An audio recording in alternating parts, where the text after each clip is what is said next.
Hey everyone and welcome. This is episode 101 of the Sprue, and in this one we'll be painting British DPM Camo patterns.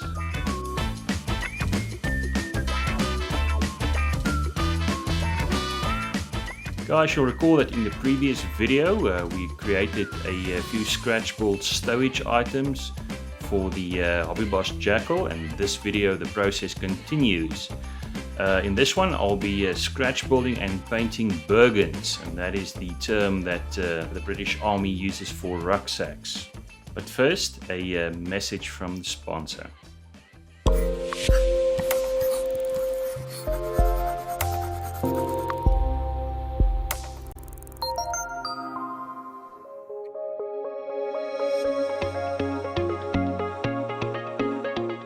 Lindy Swart. I'm the owner of Supernova Studio.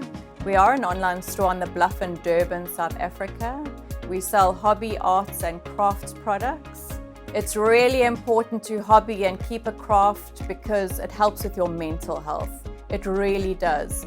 A lot of the time we're working in the corporate world, we don't have time to de-stress and to be able to just relax. Hobbying and crafting and doing arts helps a lot in the mental field. It's proven that that is true. We are here for the arts, crafts and hobbyists, yes. We've got a beautiful online store. It's really easy to navigate. If you go onto supernovastudio.durban, you'll find us online.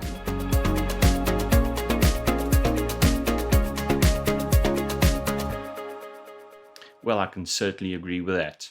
Guys, this is a Bergen. This is used by soldiers in the British Army to carry around everything from bullets to beans. In the conflict in Afghanistan, especially during the early years, these were frequently seen with desert covers on them. And of course, the DPM pattern, disruptive pattern material, comes in two varieties, a temperate, tropical version and a desert version. According to Wikipedia, this pattern was first adopted during the 1960s, and it's also been used by foreign militaries. I'm thinking of the Dutch as well as New Zealand, and here in Southern Africa by Botswana and Lesotho. Now I'll need 3 Bergens in the back of the Jackal over here, one for every crew member, and I have one decent one left over from this Legend accessory kit, very nicely detailed. However, I only have one. So what to do? The easiest solution I could come up with was to sculpt two more Bergens from Milliput and cover them with camouflage cover, similar to what you see on your screen. That would be accurate for early Afghanistan. You recall that in the previous video I sculpted a few stowage items from Milliput epoxy putty, and what I did here was to start with a little ball about the size of the resin Bergen, just to get the size accurate. And then I really just started working the putty, getting the contours in there, imagining what this would look like with a Bergen inside. The back portion especially is important, as all those tiny folds will need to be there. And for this I actually used the back of my hobby knife. In retrospect, I should have actually used a toothpick, as it would have given a more of a rounded fold. Nonetheless, this is the progress, as you can see there, working the putty and getting all the shapes in there that I need. Milliput sculpting is something that I'm quite new to, and I quickly discovered that it's a good idea just to leave this to dry for a few minutes before trying to sculpt it. It's quite soft in the beginning. A quick measurement just to make sure that everything will fit. Of course, you can see the fit is perfect. And then I left the putty to dry overnight. Now guys, when Milliput says that their product dries rock hard, they are not kidding. This is really rock hard. So hard, in fact, you can use your sanders, your files, and even a rotary tool to shape this and work this once it is fully cured and fully dry. Now, to create these shoulder straps, I used these flexible parts from a Meng accessory kit. These are super useful, and I've used them on previous builds as well. Simply super glued in place, some gel type super glue, and once all this is done, These are now ready for paint and primer. Certainly happy with what I've managed to do there. As you know me by now, after primer I pre-shade everything, and this was a great opportunity to use this stunning airbrush from Harder and Steenbeck. Guys, this has been generously sponsored by Super Hobby, the distributors of Harder and Steenbeck in South Africa, and the whole range is available from Supernova Studio. So just doing some pre-shading there, black and white pre-shading, and this of course will aid the painting process later on, adding all those nice highlight and shadow areas. The specific airbrush is so well suited to this sort of precision work. So there we go, the Bergens have been pre-shaded and prepped, and I can now move on to painting the camouflage patterns.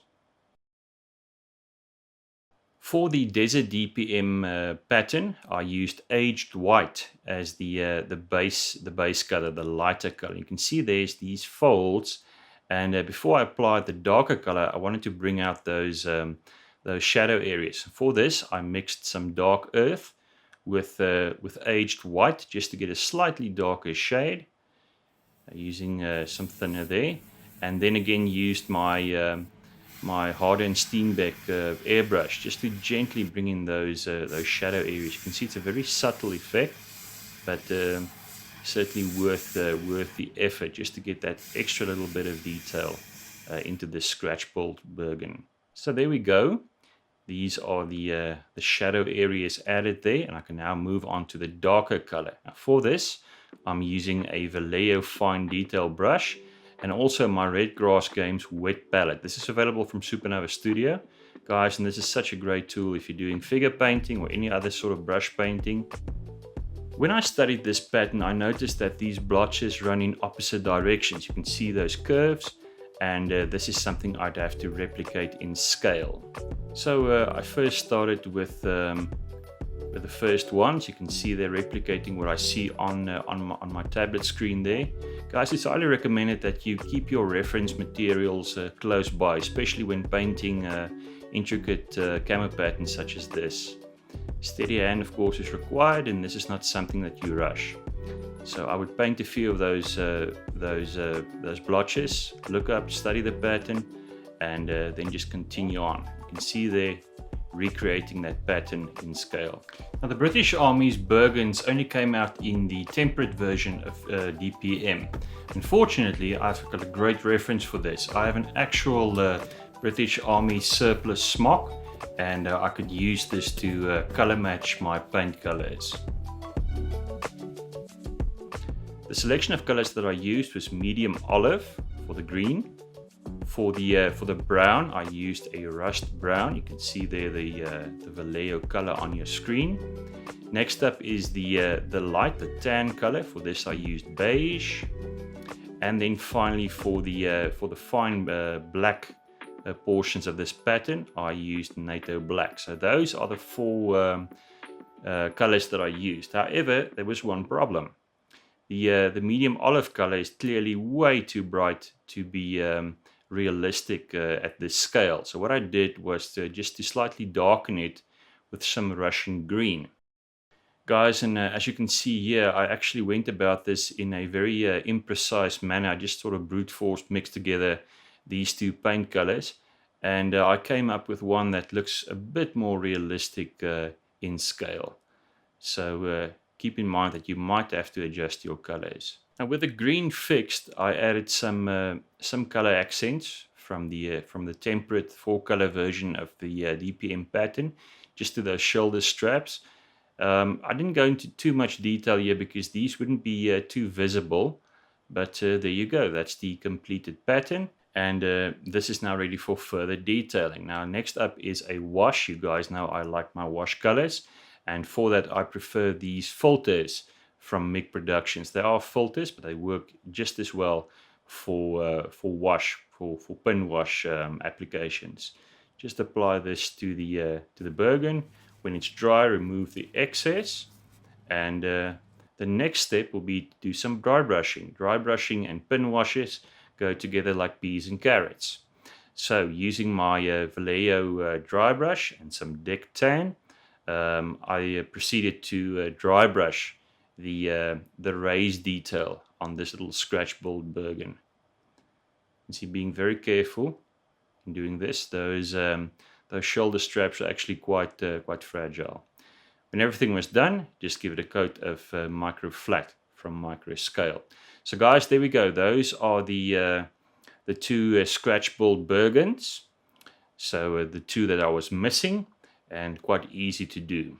Next is the uncovered Bergen in temperate DPM. Now again, guys, study the pattern. You can see these blotches running in curves in opposite directions, and also note the order in which the colors have been applied.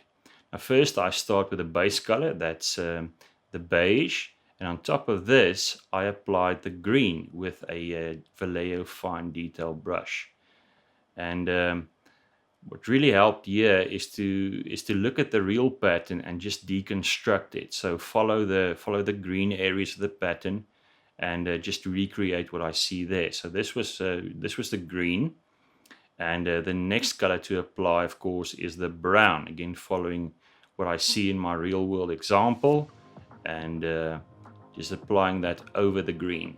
Guys, now when you do this, be aware of seams. The pattern will not run across a seam necessarily, and just be mindful of breaking up the pattern around the seam. So with the pattern painted, I can now add some color to the straps, and for this I used the Russian green and a fine detail brush. So guys, there we go. That's just the basic painting done, and certainly happy with this, and I can move on to some further detailing. The wash color that I used here is brown for dark green, and this of course can be thinned with odorless thinner, and this is now applied to all the recessed detail. It will run in there and really nicely bring out all those shadow areas. Final step, of course, is to dry brush, in this case with German camouflage beige. Just carefully dry brushing all that raised detail. You can see there such an effective technique to really bring out fine detail. And once this was done, covered everything with micro flat just to protect the paint. So guys, there we go. This is British DPM on that Bergen. This has always been a pattern that I've battled with a bit, and I was finally able to get a good looking result after lots of practice. My good friend in the British Army, the British Army Corporal, indicated that Bergens would be stored in this manner in the jackal, in the back of the jackal, clipped onto a carabiner and one of those lengthened ratchet straps. So this is something I'll need to scratch build, especially the carabiner part. Now doing this couldn't be easier. Some 0.4mm lead wire and a pair of pliers. Just bend that soft pliable lead wire into a carabiner shape. Keep in mind though the scale, this should be correct to scale. And yes, then just sort of finish it off, cut off the excess lead wire, and make sure that it's nice and neat.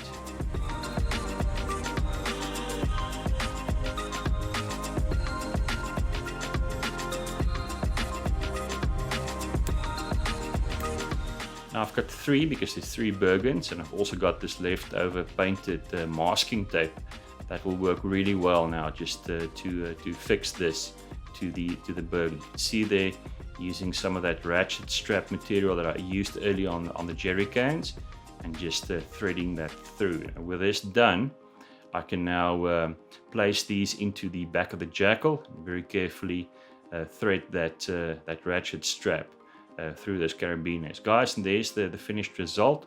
Certainly happy with that, and a nice little bit of extra detail added to our Hobby Boss jackal.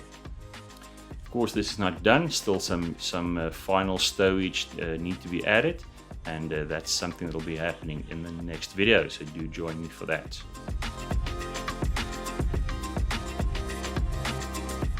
Guys, this is it then for video 101. Thank you so much for joining me. As always, follow me on Instagram. I do frequent updates on all my builds there, and you're guaranteed not to miss a single thing. Thank you for watching.